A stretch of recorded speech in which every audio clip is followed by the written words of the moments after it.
Returning now to one of our top stories, the Parliament has rapidly passed legislation this morning to terminate Russia's diplomatic lease on a second site for an embassy in Canberra.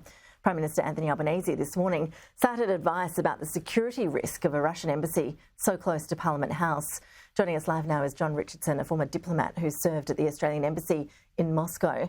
John, really appreciate you making the time. Thanks so much. Does this seem like a sensible move to you, knowing what you do about the scale of Russian intelligence gathering around the world?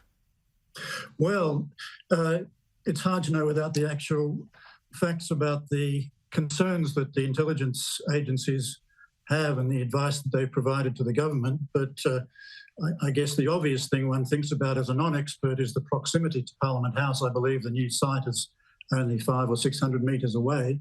It also has a direct line of sight to main telecommunications tower on Black Mountain across the lake in Canberra. So whilst I'm not an expert on technical intelligence, given the advance in these areas, it would certainly seem to give the new site much greater advantage in trying to collect any electronic eavesdropping, if that was the case.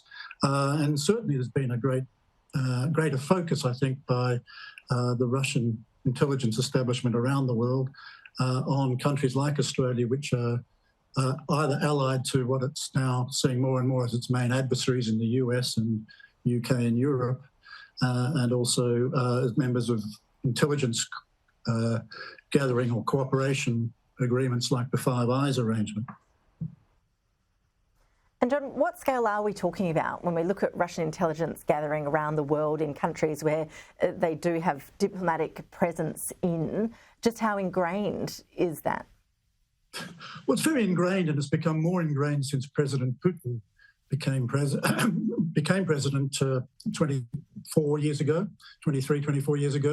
as a former KGB officer. And these agencies have been given much greater resources and importance.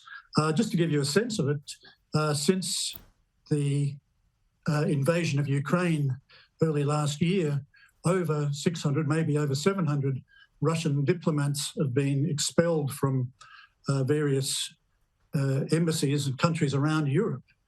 And I think the head of the British MI5, the counterintelligence agency there, said that their estimate was of the 600 or so Russian diplomats who were expelled by early this year, 400 of those were intelligence agents. Romania just last week expelled 50 agents, which was 50 embassy officials, which was 60% of its total of about 80. Now, Australian diplomats overseas in DFAT is only about 800. So you can imagine the scale of that. That would be like us having about 80 diplomats in New Zealand, and I suspect we've only got about 10 to 15.